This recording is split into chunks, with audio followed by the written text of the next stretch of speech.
vamos a continuar con lo que se tiene preparado con nuestros ponentes, el doctor Héctor Alberto Romero Fierro, profesor del DEFIS, de la maestría en estudios fiscales, miembro de ANADE, con el doctor Rodolfo Servín Gómez, profesor también del DEFIS, de la maestría en estudios fiscales y miembro de ANADE, y con nuestro presidente del Colegio de Contadores Públicos de Guadalajara, Jalisco, para continuar con esta discusión sobre la reforma fiscal 2021. Para eso voy a compartir la pantalla, si me lo permiten.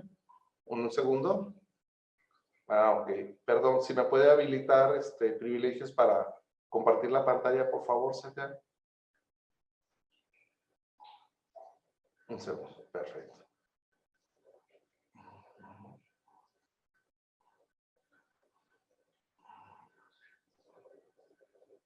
Ya está.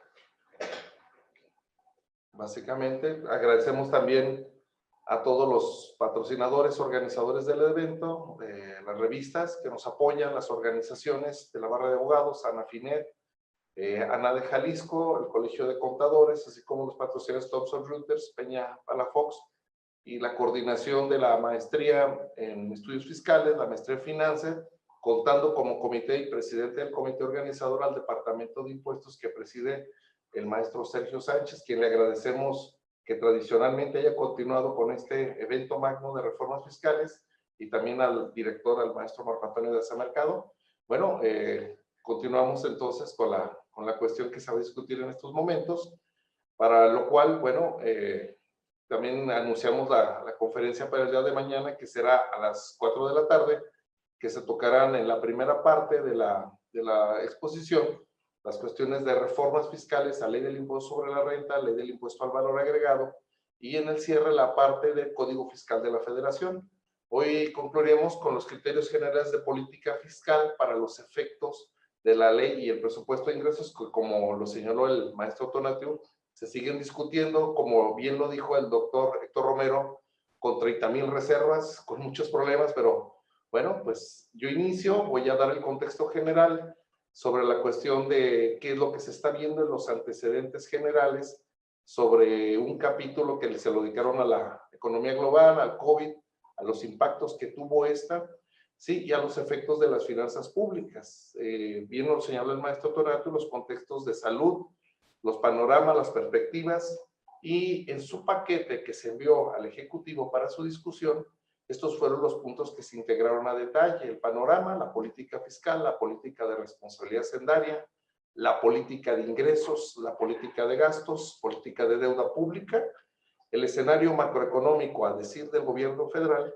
que se establece junto con las finanzas públicas para el 2022 y al 2026.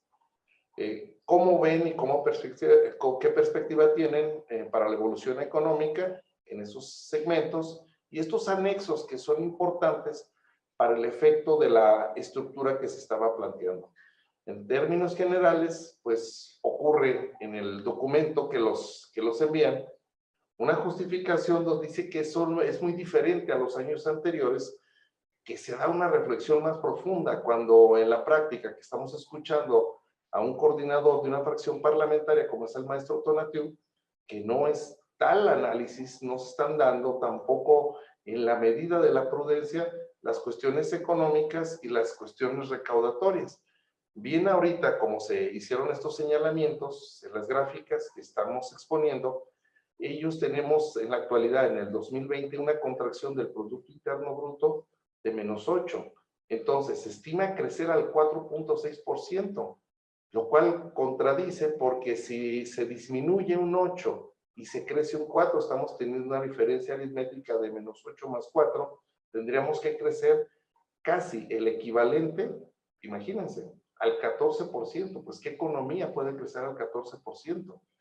Los efectos de inflación también son muy, pues vamos a decirlo, muy optimistas, porque en la práctica estamos viendo, al igual que las diferencias en la paridad peso-dólar, que se prevé que en el cierre de 2021 cierre en un promedio de 22 pesos por dólar, cosa que no es tan adecuado. El crecimiento de la deuda interna es tremendo, pero más allá nos estamos endeudando con un decrecimiento y con una contracción económica basada en los indicadores de la producción de los Estados Unidos de América junto con la canadiense, que se vienen contrayendo. Se está presupuestando el precio del barril para 2021 a $42, lo cual, con todo respeto, lo vemos demasiado optimista cuando ahorita pues está contrayendo el mercado del petróleo. Entonces, pues no sabemos a dónde quiere llegar el gobierno y se tiene presupuesto general de gasto corriente de 4.618.000 millones de pesos, ¿sí? Y estos son los aspectos en los que se está presupuestando, pero lo que más nos llama la atención, sobre todo, son los programas sociales. Es increíble que el esquema de pensión de adultos mayores se lleva 135.000 millones de pesos, en promedio, números más o menos, pero desde la óptica de algunos especialistas, estos traen un fondo de tipo electorero. No es por demás extrañar las duras críticas que algunas fracciones parlamentarias han dado a todo este gasto social, recortando el gasto de ejercicio que le corresponde a los estados e incrementando el centralismo financiero, que bien nos lo acaba de decir nuestro invitado, lo cual nos deja bastante preocupados porque sí disminuye el gasto directo hacia Jalisco, hacia los estados que necesitan ese dinero para desarrollarlo. Centralizar es retroceder en las cuestiones de federalismo fiscal. Entonces, sí nos deja bastante preocupado que en este caso el centralismo pasaría a ser el gobierno federal el principal precursor de todos los recursos y quien ejerce esos recursos a costa de los estados, contraviniendo la cuestión del federalismo fiscal. Las magnas obras faraónicas del gobierno que no ha querido dar marcha atrás nos dejan establecido que el aeropuerto Felipe Ángeles pues nos está saliendo un poco más caro porque simplemente es la infraestructura de obra negra la que se tiene. No se va a concluir totalmente porque se va a concesionar una parte de la iniciativa privada y tenemos la cuestión del Tren Maya, el desarrollo del Istmo de Tehuantepec, el tren urbano México-Toluca, que parece que va a ser el tren más lento del mundo, y también la terminación de presas, canales, tapar ahora sí el aeropuerto con el Parque Ecológico Lago de Texcoco y el Banco de Bienestar, que fabulosamente están establecidas algunas sucursales en medio del desierto o en medio de la nada. Bueno, yo creo que ahí eso es lo que quieren, darle créditos a nadie, a la nada. Básicamente, esto es lo que se prevé. ¿Sí? Estos son los indicadores, ya nos lo señaló también el invitado. Por la cuestión de tiempos, vamos a cederle el uso de la voz al doctor Héctor Alberto Romero Fierro sobre sus perspectivas del crecimiento económico en base a la reforma fiscal 2021. Adelante, doctor Héctor. Muchas gracias, doctor Antonio. Bueno, yo creo que tenemos que partir de dos bases que son inobjetables. El gobierno federal no tiene un plan de reactivación económica clara y consistente con su discurso. El discurso que nos platica es la misma línea que llevó a la economía a una debacle desde que inició este sexenio. Y estamos enfrentando dos virus, uno que tomó posesión el 1 de diciembre de hace 2 años, ya va para 3, y el segundo virus, que es el famoso coronavirus que importamos de China. Y bueno, ha presentado un decálogo de medidas pequeñas que no sirven para paliar la crisis que enfrentamos. Es una macrocrisis. La ideología del presidente lamentablemente nos lleva a un enfrentamiento entre la clase social, los buenos y los malos, el pueblo bueno contra los conservadores. Y el tema es que con esta lista que nos diste, que nos acabas de enumerar, de las obras pías de Andrés Manuel, podemos encontrar que los destinatarios de todas estas obras solo tienen como propósito recuperar la popularidad perdida en estos años de gobierno. El ejercicio del poder cansa y lamentablemente el ejercicio del poder ha desgastado en una forma terrible a Andrés Manuel de la alta popularidad que tenía al principio del sexenio, con lo que ahora, por más que le maquillen las cifras de algunas encuestas, que ya no se pueden sostener también en esa gran mentira que tiene una popularidad arrasadora, la verdad es que todos estos programas son para recuperar esa pérdida total de recuperación de imagen y que la buscan. la efectividad de estas obras, tanto de la refinería Dos Bocas, del Tren Maya, lo veo muy difícil que tenga un efecto multiplicador en la economía en el corto plazo. Dos Bocas, cuando no hay demanda, podremos tener una refinería que haga mucha gasolina, pero en el mundo y en el país el consumo de gasolina va a la baja, y va a la baja simplemente por la condición económica que enfrenta nuestro país y porque en el corto plazo ya volteamos a ver otras energías, menos Pemex, menos la CFE, porque también es el otro problema. Estamos llegando a una economía que contamina el mundo simplemente por beneficiar a los amigos que tienen concesiones de minas de carbón, y nos estamos olvidando de los compromisos internacionales. Ya tuvieron que venir a regañarnos para decirnos, oye, respeten a los contribuyentes. Ya tuvo la barra mexicana, la barra americana de abogados, que hacerle una llamada al gobierno federal diciéndole, oye, cuando te entrevistes con los contribuyentes, invita a los abogados a que los acompañen, porque realmente los estás extorsionando. Y si vemos el último informe de una organización que agrupa todas las administraciones fiscales del mundo, bueno, del mundo hispano, que se llama el CIAT, que es el Centro Interamericano de Administraciones Tributarias, acaba de desarrollar un informe del efecto fiscal del coronavirus, uno de los dos virus que tenemos en el país. Y el gran problema es que todos los países tuvieron recaudación negativa muy considerable, excepto México. ¿En qué viene el milagro mexicano? El extorsión a los grandes contribuyentes. Aquellos contribuyentes que les hicieron manita de puerco, que les dijeron, o pagas los impuestos que tienes controvertidos en el tribunal, o te acuso penalmente, te saco de cotizar en bolsa, voy a girar órdenes de aprehensión contra todo tu consejo de administración. Pues párale ahí, ¿verdad? Pago el impuesto. Oye, pero no pagues el impuesto, desístete del tribunal, desiste de tus acciones legales. Eso en cualquier país del mundo se llama extorsión. Y lamentablemente se ha prestado a eso en nuestro país. Volviendo a las obras, el Parque Ecológico de Texcoco, pues es inundar tierrita. Otorgar 2.1 millones de créditos a trabajadores formales e informales, eso no reactiva la economía.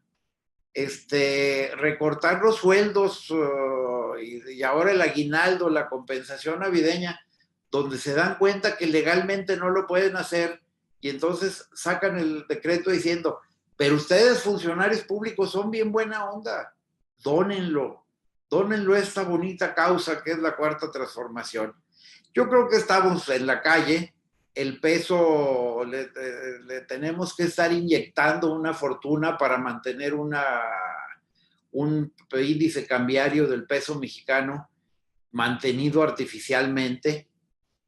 Le hemos metido cerca del 3.3% del PIB para mantener un tipo de cambio, porque lamentablemente, por lo que vemos, el único indicador económico que entienden los de Morena es el tipo de cambio. Entonces, mientras les estén enseñando un numerito por ahí muy bonito y que el peso gana y diario publican, el peso avanzó notablemente 17 centavos o 0.17 o 0.0017, y ellos felices. Y descuidan todos los demás indicadores financieros.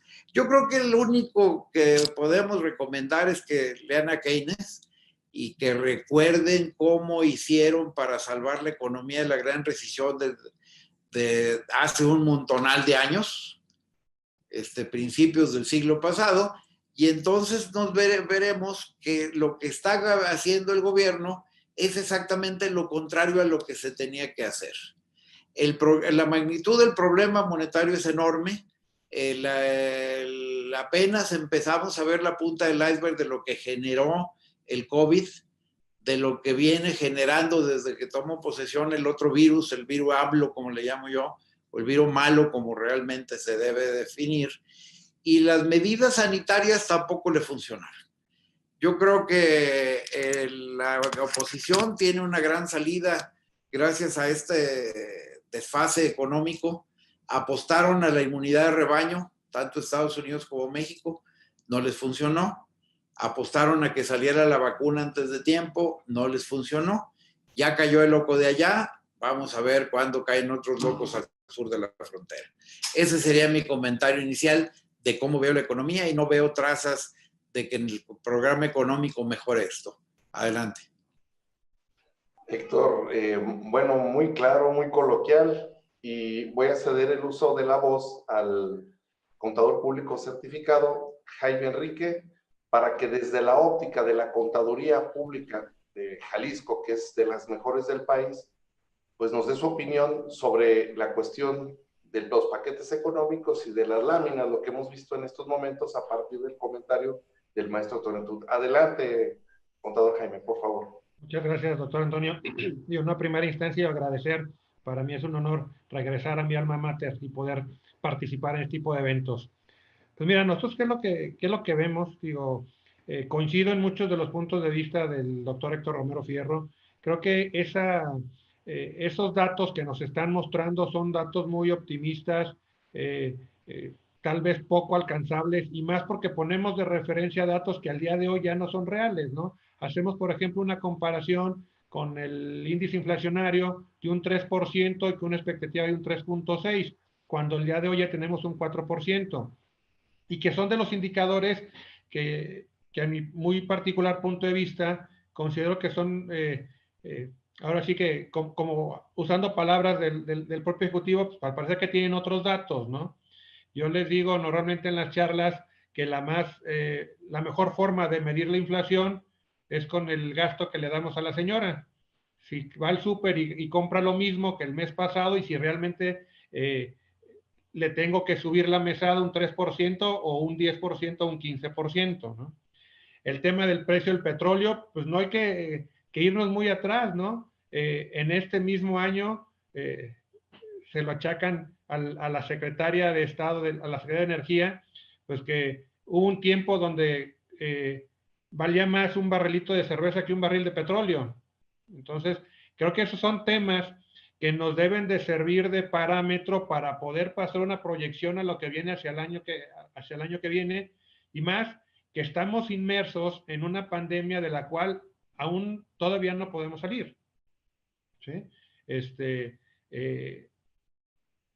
Todavía, como bien comenta el doctor Héctor, apenas vamos viendo la punta del iceberg de qué es lo que se va a venir en el próximo año de la crisis económica y lo que se va a venir generando. Coincido con el tema de que lo peor que podemos hacer es dividir al país y decir entre los buenos y los malos, entre los fifís y los que me apoyan, o el que está en contra, el que no está, quien no me apoya está en mi contra. Pues creo que tampoco lo puedo hacer. El establecer una política en la cual aparente que el único que puede generar empleos es el gobierno, pues creo que también estamos en un error. No hay que perder de vista, y creo que todos lo sabemos, que quienes generan los empleos es iniciativa privada. Con estas macroobras decían, oye, es que voy a generar 150,000 empleos.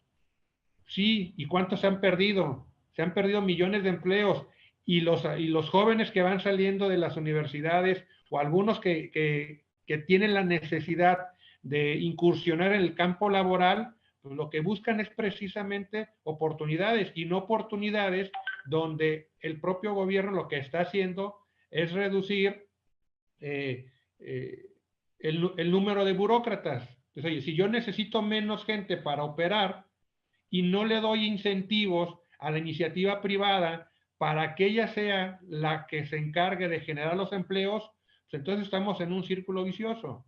Entonces, ¿a dónde vamos a llegar con este tipo de políticas que creo que sí tendrían que tomar cartas en el asunto para poder cambiar esta visión y esta perspectiva que tenemos? Los retos y los requerimientos que tenemos como mexicanos son muchos, pero coincido con el tema de que mientras no se apoye a la iniciativa privada, no vamos a poder salir, o vamos a durar mucho más tiempo en salir del hoyo en el que estamos metidos. Y no hay que perder de vista algo: el tema de falta de empleo nos va a conllevar a otro problema social, que es el tema de delincuencia. Va a haber quienes van a tener que llegar a delinquir no por gusto, sino por necesidad, ¿no? Muchas gracias, doctor Jaime, y voy a ceder el uso de la voz al doctor Rodolfo Servín. Ya lo veo muy emocionado y listo para darnos sus comentarios. Adelante, Rodolfo, por favor. Gracias, doctor Antonio Sánchez.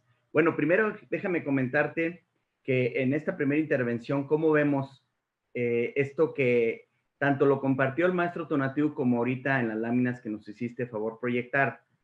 Y que coincido con los comentarios que me antecedieron, tanto del doctor Héctor Romero Fierro como de nuestro presidente Jaime Enrique Morelos.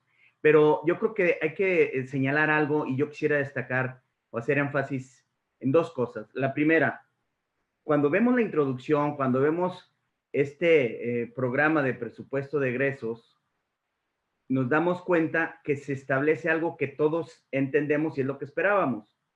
Puntualmente lo dicen, que en esta ocasión, este año va a ser diferente, y efectivamente es diferente por la contracción económica que se ha venido dando, derivada de toda esta crisis de más de 8 meses que ya tenemos, con confinamiento en home office, con confinamiento en las empresas, con meses cerrados que solo tuvieron erogaciones y no generaron ingresos. Eso es de todo sabido, y lo contemplan, pero en los hechos no. Eso es lo primero, la primera situación que creo que debemos destacar. Cuando analizamos ya las partidas que se pretenden aprobar, tanto en el presupuesto de egresos, que sigue en discusión ahorita, en este momento, están discutiéndolo, pero la ley de ingresos ya está aprobada. A final de cuentas, volvemos con la crítica que siempre se ha dicho. ¿Cómo es posible que primero apruebes el presupuesto de ingresos cuando no sabes en qué lo vas a gastar porque no se ha aprobado el presupuesto de egresos? Y cuando analizamos el presupuesto de egresos y todas estas partidas que se están llevando cantidades tan importantes en todos estos programas sociales, que cualquier persona con sentido común, lo primero que hubiera hecho es, en este 2020, suspenderlos. Porque de todos es conocido que hay una situación de baja de recursos tributarios. Y ahorita vemos en estos indicadores macroeconómicos que estamos viendo la película a una fecha, dijeran los médicos. Esto nos da un falso positivo, porque si analizamos cómo se ha dado el comportamiento de la recaudación en lo que ha sido con esta contingencia, pues podemos ver cifras oficiales al 31 de agosto de 2020, que tuvimos una caída del 19.5% en el IVA, prácticamente la caída más importante desde el 2009, que también fueron los efectos de la influenza, efectos de pandemia. En aquel entonces, en 2009, la caída en el IVA fue del 19.9. Ahora tenemos una caída del 19.5. A agosto se ha venido recuperando y en parte es derivado de esa recaudación que se incrementó, como ya lo comentó el doctor Héctor Romero Fierro, de alguna manera con presión a los contribuyentes. Eso derivó en una recaudación y por eso, insisto, es un falso positivo, porque si hacemos una prueba, dijeran los economistas, la prueba de ácido donde quitemos esos ingresos extraordinarios, la realidad es que la caída es muy alta en la recaudación. Por poner otros datos, de enero a octubre, ya la cifra oficial también, vemos una caída otra vez, y esto lo acaban de dar a conocer el INEGI hace un par de días, una caída en el IVA del 0.5. Se entiende porque si no hay si la economía está contraída, pues no hay consumo. Pero por el otro lado, también el impuesto sobre la renta ha disminuido. Tenemos una caída real de enero a octubre del 0.20. Todos estos elementos hacen que se requiera mayor recursos en la federación. Y lo que estamos viendo es que en este presupuesto que se está discutiendo, no se están considerando todos estos elementos. Ahora, otro dato que me parece muy importante destacar y que no debemos de perder de vista para que no lo veamos de manera aislada, es las pretensiones de crecimiento, que tú ya lo dijiste atinadamente, del 3.6, pero cuando estamos en una caída del -8, prácticamente, pues ni China en su mejor etapa, en sus mejores momentos, China creció al 7%. Aquí el llegar a un 4.6% implica, pues primero hay que salir del -8 que tenemos. Pero curiosamente no se dice nada. Y esto es una realidad. Yo siempre digo, los números son ciencia, los números no mienten, ahí están. Los políticos a veces dicen verdades a medias, pero los números no mienten. Llevamos 24 meses sin crecimiento en el país. 24 meses. Si esos 24 meses le quitamos 8 de pandemia, pues nos quedan 16. 16 que no era pandemia y estábamos en números negativos. O sea, ya traíamos una sinergia donde la economía no crecía, donde la recaudación no incrementaba. Y por eso vemos cómo, aunque vamos a profundizar el día de mañana, los cambios básicamente en materia de Código Fiscal de la Federación son tendientes a darle más facultades o más herramientas de fiscalización para incrementar la recaudación, porque es evidente que se requiere más ingresos. Pero, sin embargo, ¿por qué no en este paquete económico, si en la introducción se dice, y si también en los criterios de política de egresos, los criterios generales de política de egresos, se establece que es un año diferente por todas estas características, pero los números en los hechos, en las cifras, no se ve? A mí me parece que lo primero que se debe haber hecho fue haber suspendido estos proyectos emblemáticos, estos proyectos que ha sido la apuesta de este gobierno, de su política de aplicación del gasto, donde, como atinadamente lo dijo Jaime, pues aún y con esas inversiones no se ve el impacto en el incremento de empleos o la generación de empleos. Estamos también en números rojos y también, perdón que insista, pero tenemos otro falso positivo, porque las cifras de desempleo que se dicen, esta pérdida de 12 millones al principio y que hoy ya vamos en 6 millones por la recuperación que ha habido, son solo los datos oficiales que emanan de las inscripciones en el Seguro Social, pero también existe baja de empleo, del empleo que no está formal, y que también son mexicanos y que también tienen, de alguna u otra manera, contribuyen al gasto público y también tienen derecho a recibir esa parte que luego se nos olvida. La actividad financiera del Estado no solo consta de la recaudación, es la recaudación, la administración de los recursos y la aplicación. Entonces, ahí tenemos datos que no están contemplados en las cifras oficiales, también de una pérdida de desempleo importante. Y dónde debería de concentrarse la actividad que el 25 constitucional obliga al Ejecutivo a que él sea el promotor del desarrollo económico del país. Pues aquí, en estas cifras, como está planteado este presupuesto de egresos, y lo mismo se refleja en la ley de ingresos, no se cumple con esa obligación constitucional del Estado. Por lo tanto, mi conclusión sería, estas cifras es muy difícil que se logren. El tipo de cambio que se plantea, la inflación que se plantea, el crecimiento, lo vemos muy difícil. Ese sería, maestro Antonio, mi primer comentario en esta primera intervención. Muy bien, bueno, muchas gracias. Todo muy valioso porque tenemos ahí una pregunta sobre que se le formuló también al maestro Tonatiuh. Y bien nos lo dijo el maestro Tonatiuh de que la Auditoría Superior de la Federación al pensamiento, a la idea que teníamos todos de que deberá ser un ente con mucho poder para pedirles una rendición de cuentas, se le preguntó y nos responde que efectivamente sí hay opacidad en la rendición de cuentas, en la transparencia, pero hay un punto muy importante sobre la falta de ética del gobierno federal al hablar de que todo mundo es corrupto, y el ejemplo que nos pone por analogía de que hay un edificio con apartamentos en los cuales en 5 hay delincuencia, son 40 departamentos, tumba todo, los fideicomisos. Ese dinero que efectivamente a Jalisco le va a pegar muy fuerte, ya nos pusieron algunas láminas. Aquí nos llama la atención también dos cosas, que dentro de todo ahora sí el hecatombe que se viene, pues tenemos que prepararnos. ¿Es viable en un futuro, y aquí la segunda pregunta, es viable en un futuro de continuar estas tendencias que está manejando el gobierno federal, el esquema de centralismo, contrario a la naturaleza del pacto federal? ¿Es viable en Jalisco tener su propio sistema fiscal? Héctor, la primera pregunta, ¿es viable para Jalisco tener, dentro de los cambios que se están dando, su propio sistema fiscal? Mira, yo creo que hay que partir de dos situaciones completamente diferentes que el gobierno federal ha tratado de llevar a los medios como una situación de agresividad de Jalisco y los otros 9 gobernadores, más otros 2 o 3 que ya se sumaron, que debemos dejarle muy claro al auditorio. Jalisco jamás ha pensado abandonar el pacto federal. Ha planteado como posibilidad, en caso de que no se lograra una nueva Convención Nacional Hacendaria, el abandonar el sistema de coordinación fiscal.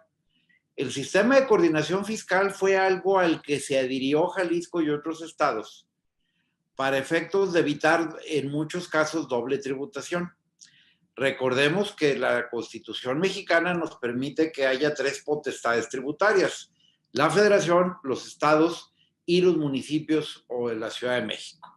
Entonces aquí los 3 podrían tener potestades tributarias que se llegaran a encimar, que se llegaran a cobrar doble. Hay impuestos exclusivos de la Federación, muy claros en nuestra Carta Magna. Hay impuestos exclusivos de los municipios, como son los de la propiedad raíz, principalmente, su transmisión, división, etcétera, como lo dice el 115 constitucional, pero todo lo demás lo pueden gravar las 3 potestades tributarias. Esto es, el mejor ejemplo es lo que teníamos antes de que existiera el IVA, donde yo podría cobrar un impuesto sobre las ventas federal, otro impuesto estatal y a lo mejor hasta un impuesto municipal sobre las mismas ventas. Esto provocaba una doble o triple tributación. Para eso se inventó el Sistema Federal de Coordinación Fiscal. El problema es que, como están las reglas, el gran ganón por la discrecionalidad que tiene el presidente para reasignar recursos, para mandarlos a donde quiere, para aprovecharse de los recursos que capta, el gran ganón ha sido el gobierno federal y la Ciudad de México. Hay otro tema muy importante, por ejemplo, el IVA se recauda por parte de todos los estados, pero es un impuesto de todos los estados, no es federal como algunos lo creen. Y es un impuesto hermoso. El problema es que se les devuelve a los estados en función a la recaudación. Y nada más les voy a poner un ejemplo. Una armadora de vehículos que tiene vehículos por toda la República, ¿dónde añade valor? ¿Dónde agrega valor agregado? Pues en sus plantas por toda la República. Lamentablemente, esa fábrica de coches, su oficina principal está en la Ciudad de México, y entonces cuando presenta su declaración de IVA, a quien le toca esa participación es a la Ciudad de México. Por eso yo siempre he dicho que lamentablemente está tan mal diseñado el sistema federal que todos los estados mantenemos a los habitantes de la Ciudad de México. Y el mejor ejemplo ha sido siempre el costo del viaje en el metro de la Ciudad de México, ¿verdad? Que bueno, ahí hay otros aspectos sociales, pero es como un ejemplo de la gran distorsión que hay. Y actualmente otra de las distorsiones que hay, como lo mencionaba el maestro Tonatiuh, es precisamente esa discrecionalidad del gobierno federal para decir, todo este dinero, en vez de devolvérselo a los estados que lo generan, se lo voy a dar a los estados del sureste, porque es donde están mis principales votantes. Jalisco no tiene tanto problema, pero Nuevo León, Colima, Tamaulipas, se le está devolviendo muy abajo del PIB que generan. Y hay que ver que también los estados que están en esta típica revolución social, económica, de decir, oye, queremos más recursos porque nos estás quitando mucho más de lo que aportamos, son precisamente los estados de la República que más PIB generan. Entonces, claro que es posible, no es una solución de un día para otro, tendríamos que dar el aviso con 1 o 2 años de anticipación al sistema, tendríamos que fortalecer las oficinas de recaudación a lo largo del estado. O sea, no es un tema sencillo, jurídicamente es viable, técnicamente sería lento y para el contribuyente sería un dolor de cabeza, pero es posible hacerlo. Muy bien. Tu opinión, doctor Rodolfo, por favor. Gracias.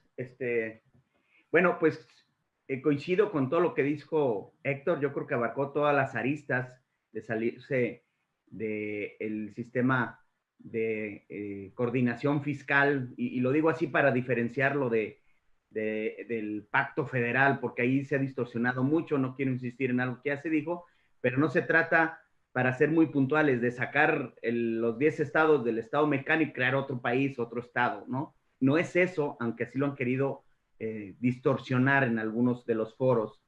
Se trata claramente de ese sistema de coordinación fiscal, de cómo se reparten los recursos que se generan en los diferentes estados, que se concentran en la federación y cómo se regresan. Adicional a lo que ya dijo muy puntual Héctor, yo nada más quisiera comentar que los elementos que se deben de tomar en cuenta para esta distribución, además de la población de cada uno de los estados, es también la eficiencia recaudatoria. Y me parece que ahí los estados han dejado de ver eso, y lo decía el maestro Tonatiuh, que a veces hay pereza en la recaudación de los impuestos propios, esperando solo las participaciones federales. Y yo creo que los estados también ahí tienen una gran tarea.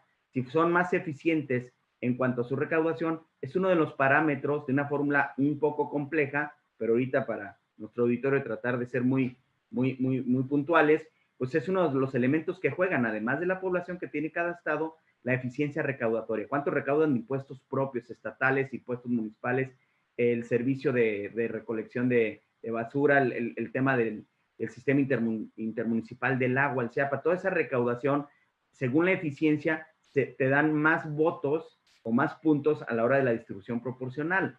Y eso me parece que también tenemos una tarea como Estado que tenemos que analizar, y es un poco a lo que se refería Héctor. Tenemos que fortalecer nuestro sistema fiscal estatal en cuanto a la eficiencia recaudatoria de los propios impuestos. Dicho esto, ¿qué es lo que se está buscando entonces? Se está buscando en que se analice, que se sienten todos los actores para analizar, porque es evidente que este sistema actual de coordinación fiscal ya es obsoleto. No hay duda que se tiene que revisar, se tiene que actualizar y se tienen que cambiar los criterios para esa distribución. Porque hoy, efectivamente, lo que sí podemos afirmar categóricamente es que la distribución a todos los estados no es la correcta, no es la manera equitativa. Y llevarlo a cabo, por supuesto que es muy complejo. Suscribo todas las letras de que dijo el doctor Héctor Romero Fierro. Es legalmente posible, no es fácil, lleva tiempo, y efectivamente en ese proceso de irse adecuando, pues la parte que vas a dejar de recaudar por impuestos federales, pues tendrás que recaudar en el estado de alguna otra manera. Ahí implicaría establecer impuestos nuevos probablemente. Y entonces sí puede ser un dolor de cabeza para los contribuyentes del estado de Jalisco o de los otros estados. Pero ello no impide el que se siga presionando. Me parece que esta alianza de gobernadores ha hecho un trabajo puntual de exigir lo que les corresponde. Es un tema que se tiene que atender y que el gobierno federal debe entender que se tiene que revisar. No se puede seguir con esa distribución como está actualmente. Es un problema complejo, pero que no es nuevo, también hay que decirlo tal cual, no es nuevo, se ha venido postergando, y bueno, hoy con este recorte de 9,200 millones para el caso de Jalisco, pues evidentemente hace que se levante la mano y que se exija el llevar a cabo una correcta aplicación y sobre todo una revisión. Pero eso es en lo que debemos de insistir. La revisión es necesaria, la respuesta es sí. ¿Es viable? Sí. ¿Es fácil? No. Pero se tiene que empezar a trabajar en esto. Muy bien, muchas gracias, Rodolfo. Jaime, te toca cerrar este módulo de preguntas. Adelante. Gracias. Pues mira, obviamente coincido plenamente con los comentarios tanto del doctor Servín como el doctor Romero Fierro.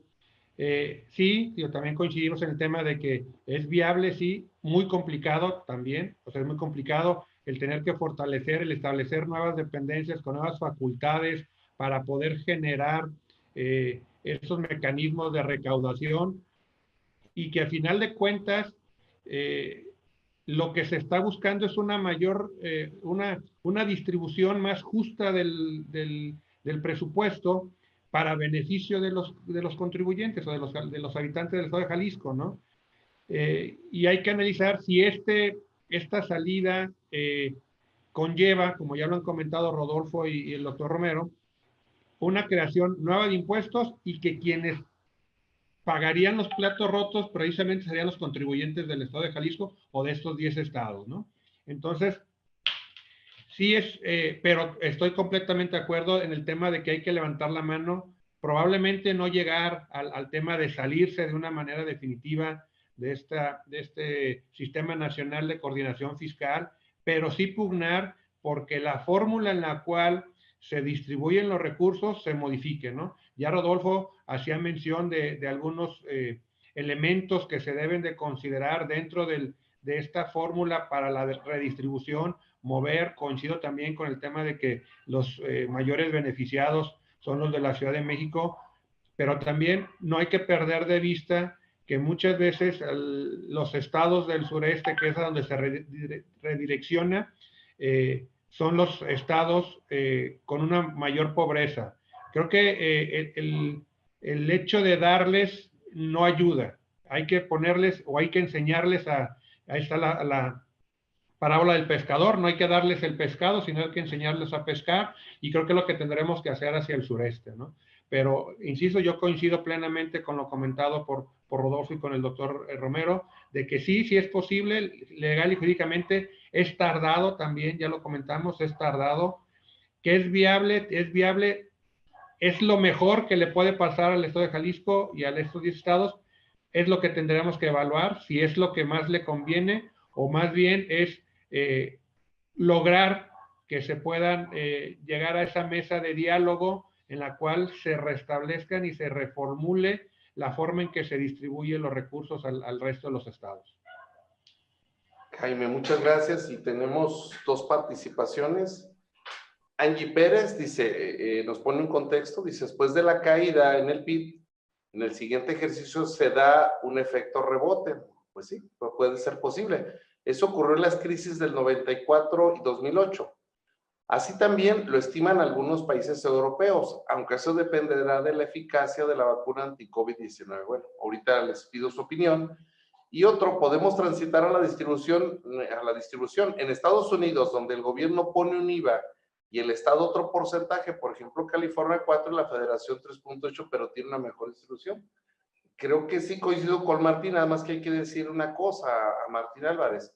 En el estado de California, todos los condados cobran los impuestos prediales más altos casi de los Estados Unidos, 8 o 9% sobre el valor fiscal de los inmuebles, pues por eso tienen un IVA más bajo y por eso no tienen IEPS. En cuanto al primer comentario de Angie, pues sí, eso estaría bien en una economía normalizada de mercado con unos flujos de inversión, pero en economías centralizadas, tipo populista que ha ocurrido, ven el caso de Venezuela, que lo tenemos muy impactado, o lo tenemos también en el caso de Bolivia o de Ecuador, donde las contracciones, cuando no es la iniciativa privada, las inversiones que llegan, no se da el efecto de la explosión, sino de la impresión. Hay otra pregunta también que nos hace la doctora Sandra Delgado, también académica del DEFIS, que nos pide que si por favor se puede hablar más del esquema de reforma fiscalizadora y no de recaudación sobre la seguridad jurídica del contribuyente. A este punto, bueno, le voy a ceder este bloque de 3 preguntas para que primero lo conteste como la dinámica que llevamos el doctor Héctor Romero, y después el doctor Jaime, y por último cierra el doctor Servino este bloque de preguntas. Adelante, Héctor, por favor. Bueno, en cuanto a la caída del PIB y su rebote, yo lo dudo. No están los factores, o sea, el gobierno federal no está haciendo la tarea como debiera para tener un crecimiento de B normalita, donde tengo una caída muy larga, pero tengo un crecimiento inmediato muy alto. Yo dudo que inclusive para el año que viene, el PIB 2021, andemos sobre el 5.5, 6% con números negativos, que yo lo vería muy modesta la cifra, pero creo que por ahí, haciendo mucho esfuerzo, lo podemos lograr. Y aunque no quiere uno mezclar cosas de economía política con economía real, pues nada más hay que ver el trato que le está dando el presidente de la República, el ya candidato prácticamente electo, Biden, en Estados Unidos. El hecho de no reconocerlo va a enfriar las relaciones entre los países, aunque los señores de Morena digan que no. ¿Por qué? Porque había que felicitarlo. Oye, parece que ya ganaste, de Watts te mando una felicitación que no sea oficial, etcétera. Pero necesitamos el crecimiento del país y todo mundo reconoce, ahí no hay duda, sea chairo, sea socialista con ZO, o sea de ultraderecha, todos reconocemos, hasta los fifís, que necesitamos el crecimiento en base a las exportaciones y que necesitamos la inversión privada para crecer en este país. Entonces, si no creamos las condiciones para ello, no vamos a poder crecer y no podemos hablar de cifras positivas del PIB en varios años. Hay una serie de factores que nos están hundiendo, o sea, y que son factores internos y que son factores externos. Hemos hablado mucho de economía, pero no hemos hablado de las muertes derivadas del COVID. Llevamos cifras récords que se podían haber evitado con un manejo diferente de la pandemia. Pero volviendo a la economía, caída de precio del petróleo. No hemos logrado llegar a los niveles con los que se presupuestó el año pasado. La viabilidad del plan de rescate de Pemex, nadie lo compra, nadie lo cree. Vean las pérdidas que tiene Pemex, que están arrastrando en una caída libre al gobierno federal. Yo estoy seguro que dentro de 2 o 3 meses nos van a volver a bajar la calificación al país. Y eso implica un costo en la deuda externa horrible y mucho más difícil el acceso a fondos del extranjero, a empréstitos. Pero también debo mencionar que todo este costo, con el berrinche del presidente de sacar a como dé lugar sus proyectos estrella, ha implicado, además de, como ya vimos, la liquidación de todos estos fideicomisos, la desaparición de programas como guarderías, la desaparición de programas a niños con cáncer, el hecho de que todavía no funcione el INSABI, que ni siquiera tenga reglas el INSABI. Entonces creo que tenemos un grave problema ahí. México tiene también, por la caída de la economía americana, un problema para exportar. O sea, México siempre ha dependido de la máquina de ferrocarril que lo jala, que es la economía de Estados Unidos. Al menos los últimos 30 años hemos dependido en el crecimiento del país de la economía de los gringos. Y la economía de los gringos cayó y con toda la crisis que traen ha disminuido 6-7%. Eso para México es un golpe mortal, es casi una estaca en el corazón. Entonces, tenemos que tomar las medidas que no vemos que el gobierno las tome. Nada más para que le calculen. Actualmente tenemos un 20% de pobreza alimenticia, como la quieran definir. Si no tomamos las medidas adecuadas, entre 1 y 2 años vamos a pasar el 30%, que sería una alarma mundial. Y vamos para allá con estas decisiones equivocadas del gobierno federal. Ahora, seguridad jurídica del contribuyente. Pues yo estoy dudando seriamente que haya seguridad jurídica del contribuyente. Lo estamos viendo con una serie de acciones del gobierno federal que afortunadamente en primera instancia las enfocaron hacia los grandes contribuyentes. Ya lo manifestaba yo, no es posible que la extorsión a los grandes contribuyentes llegue a tal grado. O sea, uno de los principios que debe existir en nuestro país cuando hablamos de seguridad jurídica es el adecuado proceso. Si yo tengo un crédito fiscal, pues debo poderlo defender en tribunales. No puede o no debe el SAT tratar de hacerlo penal por el simple hecho de que yo no pague el impuesto. O sea, creo que durante muchos años las condiciones de lo que era delito fiscal y lo que es a lo mejor un error o de interpretación o de error se dirimía en los tribunales.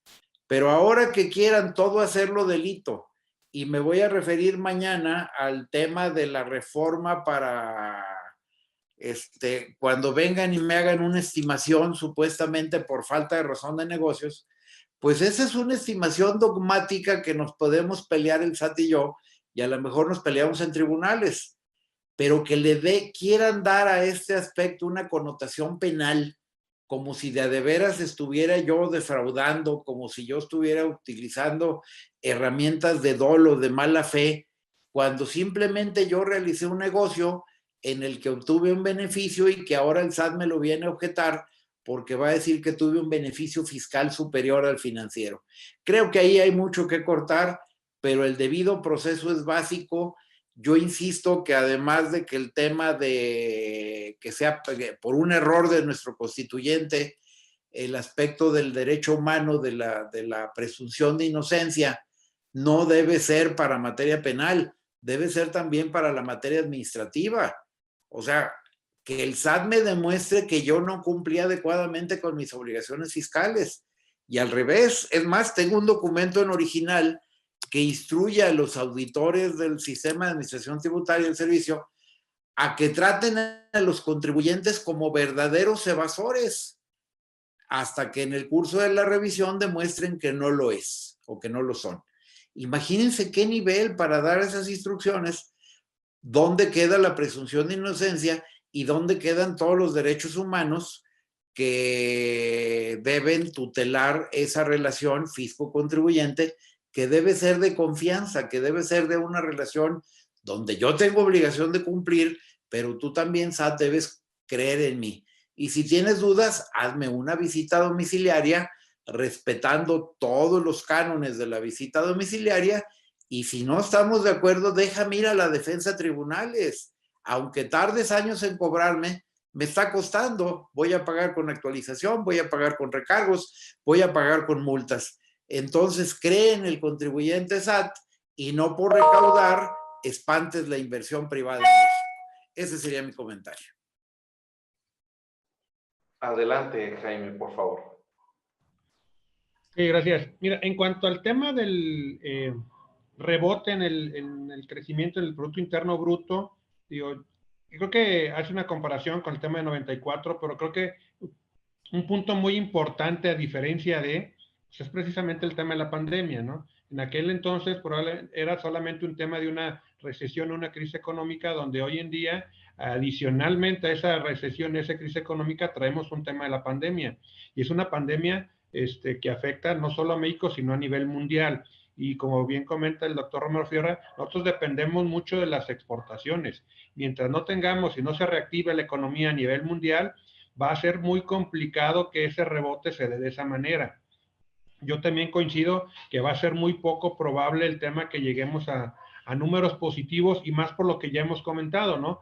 Ya traíamos una inercia de números negativos de crecimiento antes de la pandemia.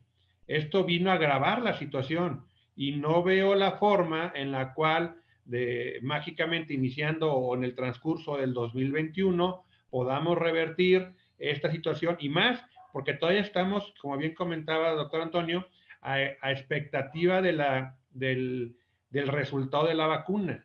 Mientras sigamos con estos tipos, con esta pandemia, donde no tengamos una solución y que la economía siga parándose, como hoy en día estamos en botón de emergencia aquí en Jalisco, pues va a ser muy problemática este repunte.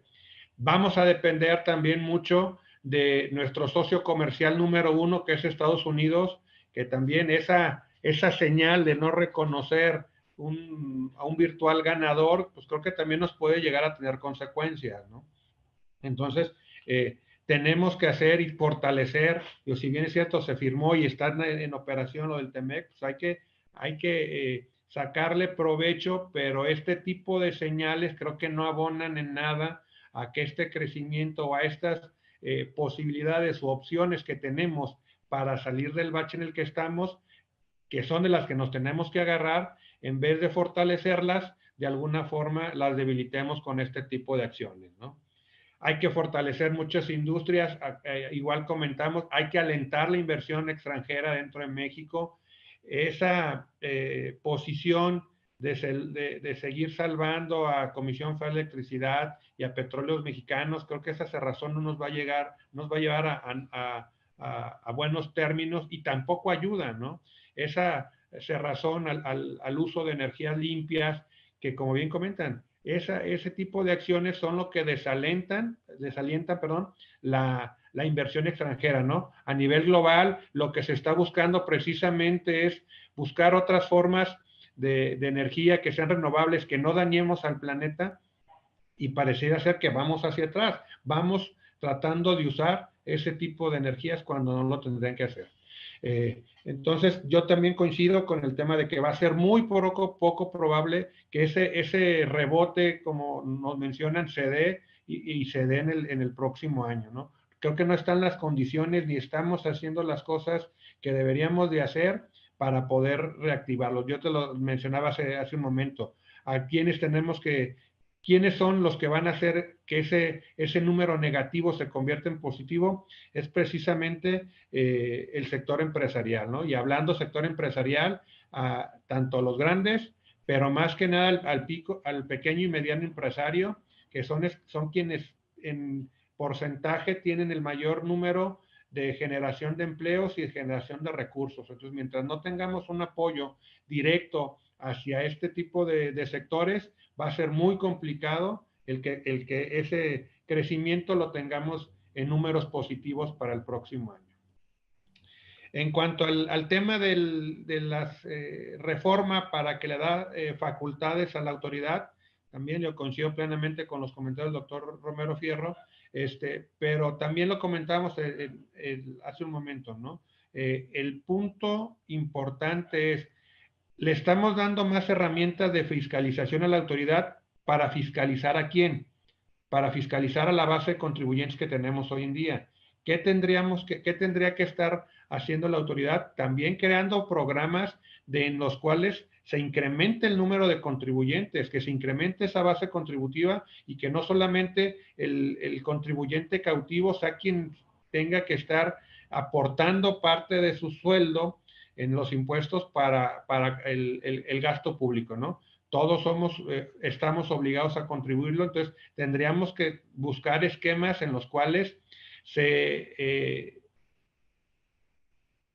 conviertan o podamos revertir esa parte o ese gran número que tenemos de informales, que se habla alrededor de un 50% de manera de informalidad, poderlos hacer que se incursionen dentro de la formalidad y que contribuyan también. Si bien es cierto que contribuyen con otro tipo de impuestos, pero el tema de ser de manera directa los contribuyentes, creo que pudiéramos hacer más. Este tema de fiscalización o donde la autoridad quiere tener más elementos, pues creo que no es solamente del proyecto para 2021. Ya vimos varias modificaciones desde la reforma del 2020 que están, algunas entraron en vigor, todo el tema de la reforma penal fiscal, también coincidimos y estamos a favor de evitar y que se ataque a todos los esquemas de evasión fiscal, de operaciones simuladas. Eso también afecta a la economía y afecta al sector productivo, ¿no? Hace una competencia desleal con quienes no utilizan este tipo de esquemas. Entonces, estamos a favor de ellos, pero coincido con el tema de que no solamente van dirigidos a ellos, muchas veces o también se ha estado afectando, como ya es también muy conocido el tema de cómo han ido convenciendo a los grandes contribuyentes de pagar estas cantidades, ¿no? Y pues no hay que tampoco perder de vista, la autoridad cada vez quiere tener más información, no hay que olvidar que también ya reforma aprobada, donde nos vemos también inmersos nosotros como asesores en el tema de los esquemas reportables, ¿no? También es un mecanismo por el cual la autoridad quiere hacerse llegar de información, ver la forma en la cual estás llevando a cabo algún tema, buscando un beneficio para el contribuyente que es legal, pero que ella quiere estar enterada y con conocimiento del cómo y por qué, y probablemente para crear acciones para evitar ese tipo de situaciones. Entonces, sí es preocupante que solo se enfoquen en medidas recaudatorias para la misma base de contribuyentes. Muchas gracias, Jaime. Adelante, Rodolfo. Gracias. Bueno, quisiera aprovechar los minutos de esta participación para enfocarme en la pregunta que hacía la doctora respecto a en qué consistía la reforma fiscalizadora. Ya creo que abundaron tanto Jaime como Héctor del tema del rebrote, ¿no? Y quisiera aprovechar para entonces contestar la pregunta. También ya hizo énfasis Héctor a una de ellas. Si bien mañana que nos toque en este foro platicar del Código Fiscal de la Federación, vamos a profundizar, pero no quisiera que quedara al aire la pregunta, que me parece muy interesante. Si bien ya hemos estado señalando, hasta el propio maestro Tonatiuh dijo que esta, más que recaudatoria, es una reforma fiscalizadora, quisiera puntualizar 4 o 5 artículos que se están modificando, por los cuales se llega a esa conclusión que evidentemente es fiscalizadora. Como ya lo advertí, Héctor ya se refirió al artículo 5 del Código Fiscal de la Federación, que básicamente el cambio trasciende en que se pretende que esos actos jurídicos que se realicen, que aquí lo preocupante es que se está confundiendo la elusión fiscal con los delitos de defraudación fiscal, porque la defraudación fiscal ya tiene un procedimiento y hay castigos y hay penas para quien comete el delito de defraudación fiscal perfectamente tipificado en el Código Fiscal de la Federación, por excelencia el artículo 108 y 109. Sin embargo, cuando carece de razón de negocio, que es lo que regula el artículo 5A en esta norma general antielusión, se establece que entonces las autoridades podrán recaracterizar. Pero estamos hablando porque tuvo un beneficio fiscal mayor al beneficio económico razonablemente esperado. Pero ello no implica el que se haya cometido un delito de defraudación fiscal. Tan es así que se otorgó mucha certeza en este artículo, que fue reformado en el 2020, donde claramente se establece que esas recaracterizaciones, cuando carezcan de razón de negocio, en ningún caso tendrían consecuencias penales. Y desafortunadamente hoy la reforma para 2021 está señalando que si bien los efectos de la aplicación de esta regla general antielusión darán como consecuencia efectos fiscales, pero que en ningún caso se limitará a la acción penal. Es decir, que se podrán llevar a cabo el procedimiento penal en términos de la ley. ¿Y por qué se llegó a esta conclusión? Me parece que ahí es donde tenemos que hacer un análisis más profundo. Desafortunadamente, se parte de una premisa, desde mi particular punto de vista, falsa, equívoca, donde se dice que algunos contribuyentes que sí llevan a cabo prácticas que son claras, que son de defraudación fiscal, como cuando se realizan operaciones mediante un comprobante fiscal y esa operación no se realizó, es decir, una operación inexistente, a la hora de tratar de demostrar la materialidad, con esa documentación que pretenden demostrar la materialidad, pudiera advertirse que entonces tuvo razón de negocio. Y al tener razón de negocio, se dijo en la exposición de motivos, entonces se pueden colgar del artículo 5A para que no haya consecuencias penales. Eso no puede ser así y eso es un error de interpretación, porque efectivamente si se partió de un acto jurídico que fue inexistente, pues ahí hay una simulación, hay una operación que está perfectamente tipificada en el 113 bis del Código Fiscal de la Federación como un delito de defraudación fiscal y de ninguna manera, aunque aportaran muchos elementos y documentación para tratar de demostrar una materialidad, jamás se podría estar en el extremo del 5A. Entonces son dos cosas diferentes que aquí las juntaron y me parece que ese motivo por el cual se crea este cambio, pues fue un error y bueno, ahí ya tenemos esta reforma. Otra de los cambios es el artículo 30, que se refiere, del Código Fiscal de la Federación, se refiere al tema del plazo para conservar la contabilidad, donde ahora se establece que van a ser de manera indefinida todos aquellos actos jurídicos que el contribuyente realice, por ejemplo, en una reducción de capital, y que entonces debemos de conservar la documentación, por ejemplo, de estados de cuenta, donde se hizo o se refleje el pago de ese reembolso de capital, o si es pago de dividendos, también los estados de cuenta, pero también los estados financieros y las declaraciones anuales donde conste que se tenía, por ejemplo, saldo de la cuenta de utilidad fiscal. Estos elementos, hoy tenemos la obligación de conservarlos, pero como forman parte de la contabilidad, hay un periodo para conservarlos de 5 años y en algunos casos, por excepción, por algunas omisiones, pudiera irse hasta 10. Ahora esta reforma pretende que sea de tiempo indefinido. ¿Qué es lo grave de esto? Que al ser una norma de procedimiento, no se establece con claridad en ninguna disposición transitoria que esa norma va a ser aplicable a partir del 2021. Imagínense que a partir de 2021 van y me fiscalizan y me piden que acredite con los estados de cuenta de un reembolso que hice hace 15 años. Hasta hoy, 2020, yo ya no tenía la obligación de conservar esa documentación. Con este cambio me lo van a pedir. Evidentemente eso va a buscar una fiscalización y al no poder acreditarlo pudieran dejar de reconocer los efectos que tuvo ese reembolso, ese pago de dividendos. Entonces, este tipo de reformas evidentemente califican como una reforma fiscalizadora. Otra que también es importante destacar, un cambio al artículo 33, donde ahora se establece la facultad para que las autoridades puedan establecer indicadores sectoriales. Quiere decir que por sectores de industria se puede establecer parámetros que la autoridad va a calcular y va a dar a conocer como utilidades, ingresos, conceptos que son deducibles por sector de empresa. y va a generalizar. Y entonces esto me parece que va en contra del principio de autodeterminación de las contribuciones que prevé el artículo 6 de nuestro Código Fiscal de la Federación. Esto hay que decirlo también muy claro. La autoridad internamente ya lo viene haciendo. Genera estos elementos con la información que tiene, con toda esta tecnología de información que en los últimos años ha dotado de herramientas poderosas para recabar información de los contribuyentes.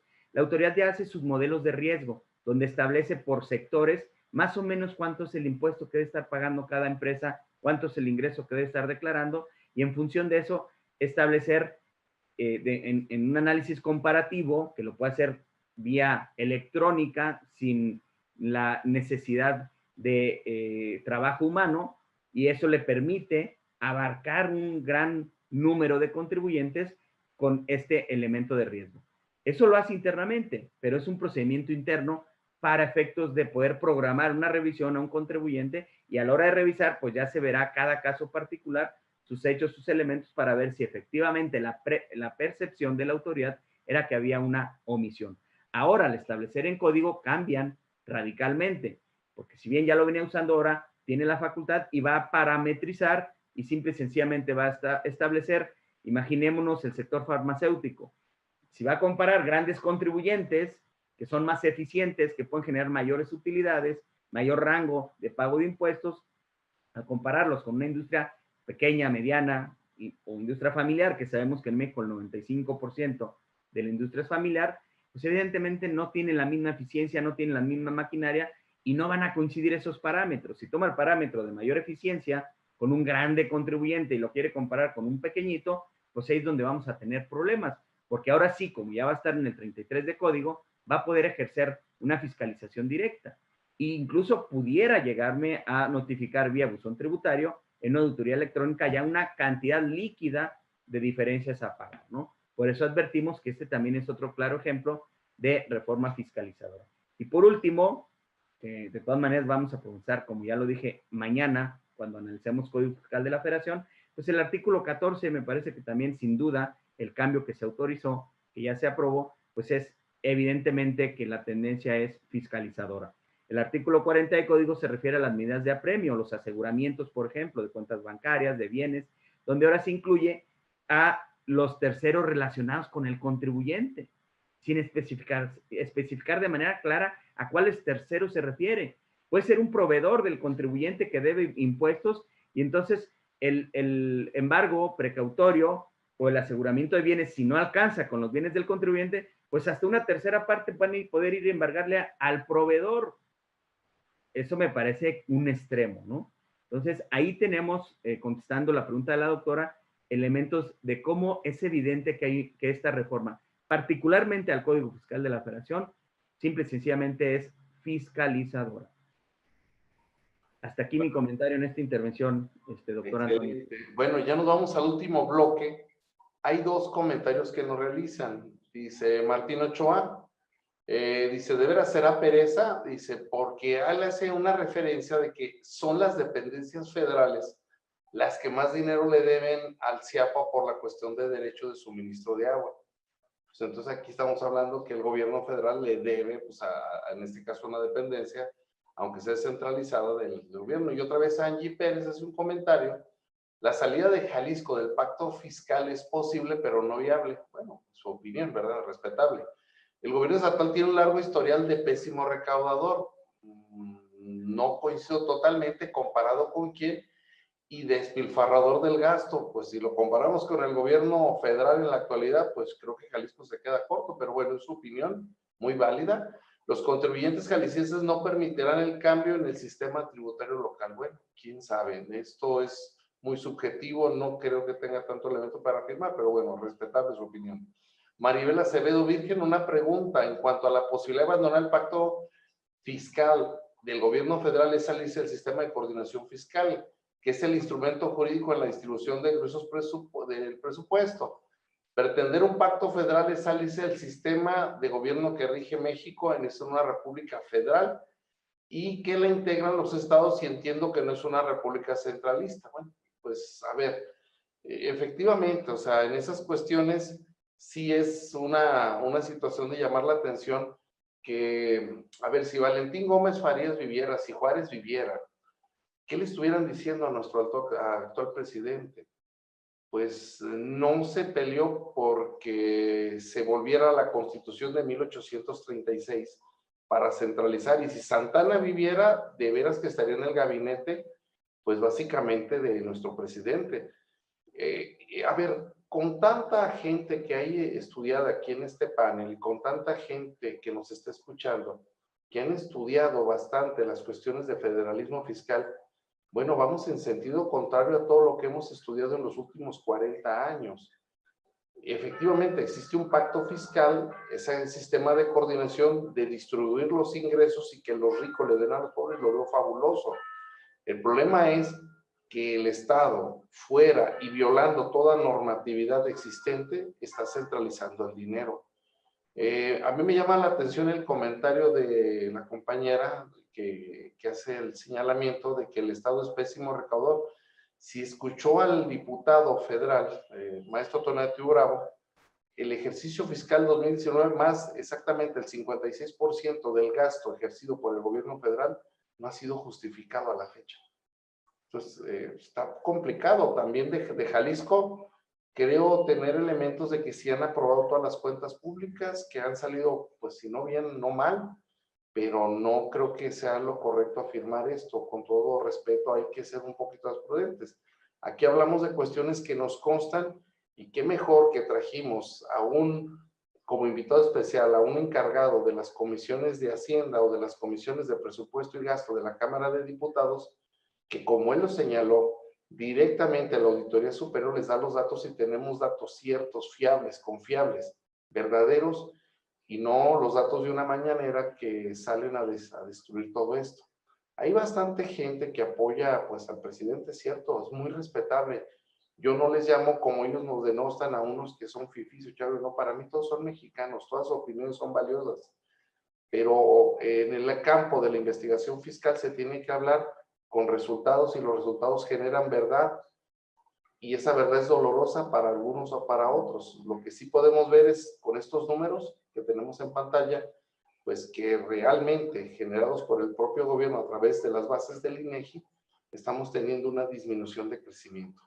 La última pregunta va enfocada también por la doctora Sandra, que nos habla de que si ustedes ven que la cuestión respecto al federalismo y respecto a la cuestión de la ley de extinción de dominio, ¿cómo se ve? ¿Como un peligro? ¿Como una cuestión de nacionalización de bienes? A lo que veo que estoy viendo aquí en esto. Y la última pregunta, para concluir ya irnos casi al cierre, preparar todo para mañana.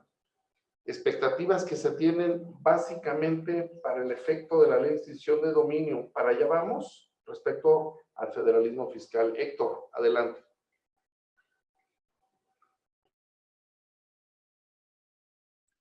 A ver, yo aquí voy a distinguir tres cosas. Jalisco no es un mal recaudador.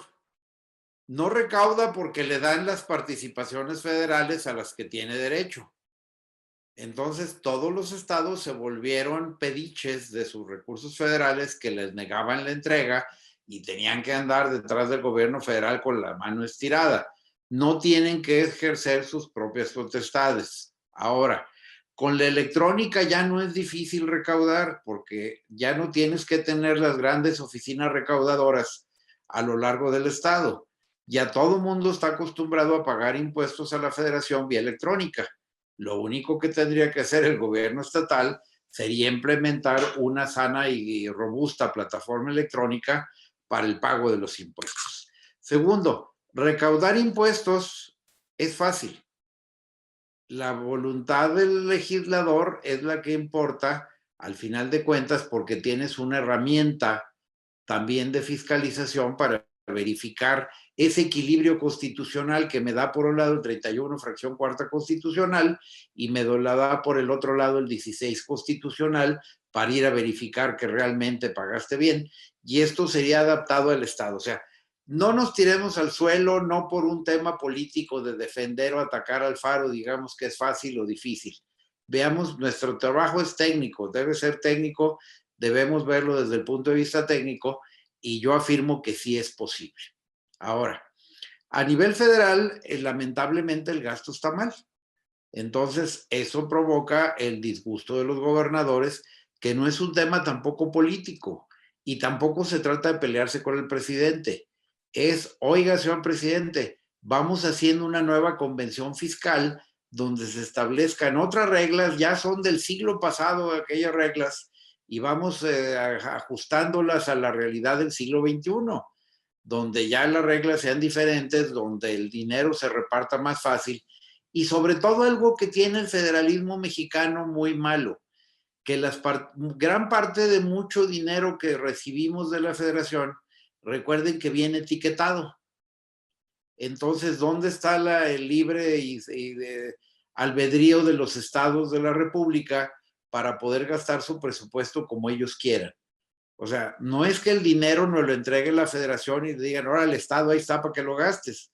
No, muchísimo del dinero ya viene por ramos, ya viene por partidas que tienen que ser gastadas en lo que la federación me los asignó.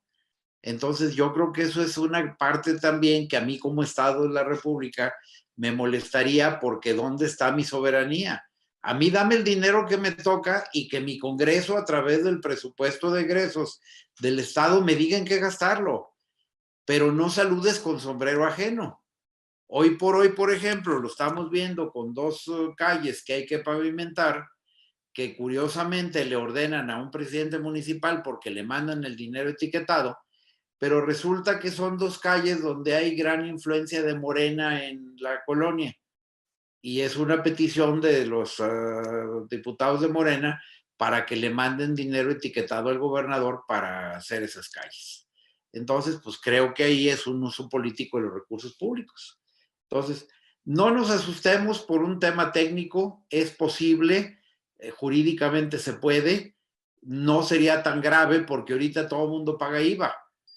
Y el impuesto más lógico que sería implementar es dejar de pagar IVA para pagar impuesto estatal sobre las ventas, y la federación algo tendría que inventar. Además, recordemos que por disposición constitucional, de todos modos los estados deben seguir recibiendo participaciones federales. Lean el último párrafo de la fracción 29 del artículo 73. Dice, de todos estos impuestos, entre comillas, exclusivos de la federación, los debo repartir a los estados.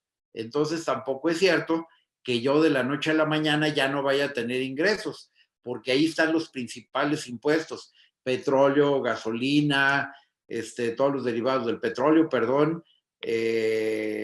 bebidas alcohólicas, cigarros, fósforos, derivados de la destilación del pulque, aguamieles, etcétera. Todo está ahí. La gran recaudación federal está ahí y nos la tendrían por disposición constitucional que seguir repartiendo. Entonces no hagamos una tormenta en un vaso de agua, veámoslo desde el punto de vista técnico, y ya si estiramos la liga y de veras el presidente dice que se le afecta su investidura por reunirse con los gobernadores, pues no sé dónde estamos parados, porque ahí sí no afectamos la investidura del presidente cuando se pone esos sombreros de flores o que parece hamburguesa ahí con unos panes colgando. Eso sí afecta a la investidura presidencial, y no es que afecte a la investidura presidencial juntarse con los gobernadores. ¿Cómo no va a afectar la investidura presidencial en pleno patio de gobierno de Palacio Nacional hacerse una limpia? ¿O qué es para matar el coronavirus? Es mi duda. Adelante, por favor. Perdón, estaba escuchando los comentarios, le cedo el uso de la voz al doctor Rodolfo Serrín y para el cierre cerrará el maestro Jaime Enrique. Adelante, Rodolfo. Gracias, Toño. Bueno, aparte de la pregunta de la coordinación fiscal, que ya lo contestó muy puntualmente Héctor, también preguntaban respecto de la ley de extinción de dominio. Quiero pensar que se refiere a la Ley Nacional de Extinción de Dominio, que es la que abrogó la Ley Nacional de Extinción de Dominio. Y quisiera dedicar mi tiempo a referirme a ello. Se hablaba que si la Ley Nacional de Extinción de Dominio tiene que ver con la expropiación de los bienes, y yo quisiera hacer una separación. Hay que aclarar, precisamente uno de los cambios más relevantes que se dieron con la Ley Nacional de Extinción de Dominio, que abrogó la Ley de Extinción de Dominio, es donde hoy ya la Ley Nacional de Extinción de Dominio no habla de una expropiación de bienes. Cuando aplican la Ley Nacional de Extinción de Dominio, se trata de la pérdida del derecho a la posesión de bienes que tienen los particulares. ¿En qué casos? Cuando se den las hipótesis que prevé la ley. ¿Cuáles son? Cuando yo no puedo demostrar el origen, por ejemplo, de un inmueble, cómo lo adquirí, de dónde salieron los recursos para adquirir un bien inmueble, o cualquier tipo de bien, pongo el ejemplo de un bien inmueble. Si yo no puedo acreditar de dónde obtuve los recursos, pues entonces ese bien será susceptible de la aplicación de la Ley Nacional de Extinción de Dominios, que quiere decir la pérdida de derecho a poseerla, pero no es una expropiación. Otro ejemplo es cuando se cometa un ilícito dentro de un bien inmueble, incluso los arrendados, por ejemplo. Yo estoy otorgando un arrendamiento, un bien inmueble, y dentro de ese inmueble, mi arrendador comete un ilícito que se considera grave, que es delincuencia organizada, y entonces ese bien será sujeto de aplicación de la Ley Nacional de Extinción de Dominio. Quiere decir que el arrendatario perderá el derecho a poseer ese bien. Pero también hay una salvedad, salvo cuando tú puedas demostrar la buena fe. Y de manera expresa, esta ley prevé que buena fe se demuestra, en este caso particular del ejemplo que estoy señalando, cuando pueda demostrar que el contrato se hizo con anterioridad. El elemento práctico para demostrar eso sería fecha cierta en ese contrato de arrendamiento. Pero también me dice que además de ello, para poder acreditar la buena fe, es que yo acredite el haber expedido comprobantes y estar al corriente en el cumplimiento de mis obligaciones fiscales. Ello implica estar dado de alta en el RFC, expedir mis comprobantes por las rentas y pagar los impuestos. Entonces, si yo no demuestro o no tengo elementos para mostrar eso, no puedo acreditar la buena fe en este ejemplo y también será susceptible de aplicación de esta Ley Nacional de Extinción de Dominio. Y hay que aclararlo y separarlo. No estamos hablando de expropiación, eso ya quedó en el pasado, desde 2019 que se aprobó esta reformas en agosto, esta nueva ley de extinción nacional de extinción de dominio, es muy clara la ley.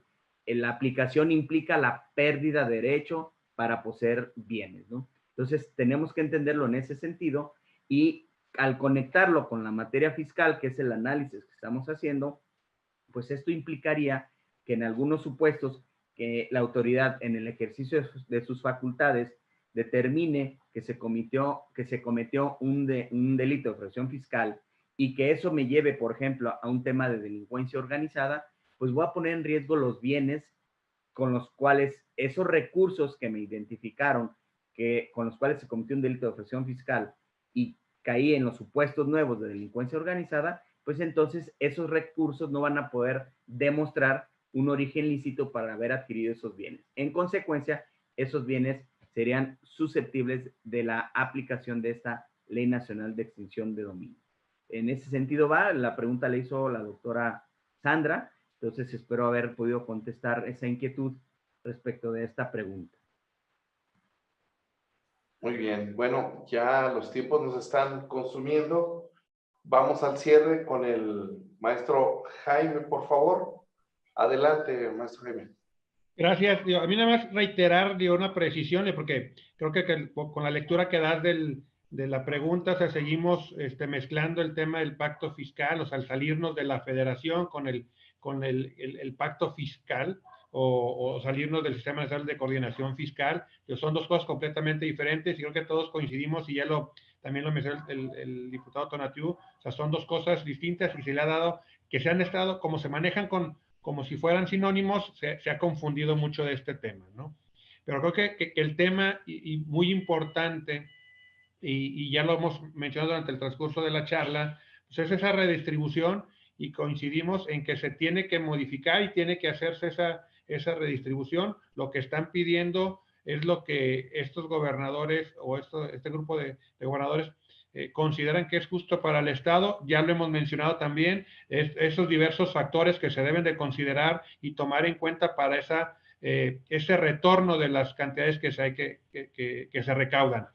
Que sí es cierto también, hay que eficientar el sistema recaudatorio de los estados y municipios, eso es un hecho. Ya nos daba un ejemplo el doctor Héctor Romero de cómo hoy en día pagamos a través de medios electrónicos todos los que son impuestos federales. Ya en algunos de los impuestos federales, estatales y municipales ya se está haciendo. Entonces, ¿qué tendremos que hacer o qué tienen que hacer estos estados? Sí, eficientar su sistema recaudatorio y probablemente también su brazo fiscalizador para ser más eficientes, ¿no? En cuanto al tema de la ley de extinción de dominio, ya también lo comentaba el doctor Rodolfo, coincidió con él, la ley es muy específica, ¿no? Entonces, yo también no comparto no lo veo como que esta ley venga con tintes de expropiación de propiedades. Es muy clara y muy específica en qué casos se va a aplicar y en qué casos no. Entonces, coincido con que no va con un tinte de expropiación, es más que nada cuando no pueda comprobar el origen o que esté mi bien inmerso en algún delito, es cuando puede ser a través del Ministerio Público poder aplicar esta ley de extinción de dominio, ¿no? Y pues bueno, creo que sí ya tenemos el tiempo encima, entonces agradecerles, ¿no? Mucho la invitación. Bueno, pues muchísimas gracias, Jaime, a todos. Bueno, se quedan algunas cuestiones por ahí para el día de mañana, que lo vamos a estar previendo, ¿verdad? Para el día que iniciamos a las 4 de la tarde. No sin antes, bueno, esperarlos, se marcarán los temas en la primera parte de la sesión. El contador Jaime Enrique, presidente del Colegio de Contadores, junto con el contador Octavio Chaura, presidente de ANAFINET, junto también con el maestro Juan Ramón Olagues, discutirán la primera parte en materia de reformas fiscales de impuesto sobre la renta y de impuesto al valor agregado. En la segunda parte de la conferencia el día de mañana, el maestro Eduardo Juárez, el doctor Rodolfo Servín y el doctor Héctor Romero Fierro discutirán las reformas fiscales concernientes a Código Fiscal de la Federación. A partir de mañana, a partir del día de mañana a las 4 de la tarde, aquí los esperamos. Y por el día de hoy, pues les damos a todos las gracias y sobre todo, nuevamente también se agradece a la División Contaduría, a nuestra Universidad de Guadalajara, al CUSEA, a la revista Consejero Empresarial, a Peña Palafox, a la Barra Mexicana de Abogados, a ANAFINET, a la Asociación Nacional de Abogados de Empresa y desde luego al Colegio de Contadores Públicos de Guadalajara, Jalisco, así como a la Maestría en Estudios Fiscales, la Maestría en Finanzas, el Doctorado en Estudios Fiscales, la División Contaduría y sobre todo al organizador general del evento, que tradicionalmente ha sido el Departamento de Impuestos de la División Contaduría del CUSEA. A todos ellos, muchas gracias. Agradecemos al doctor Marco Antonio Daza por estar presente con nosotros y nos despedimos y cedemos el uso del control de la transmisión a CUSEA CTA. Adelante y buenas noches a todos. Gracias.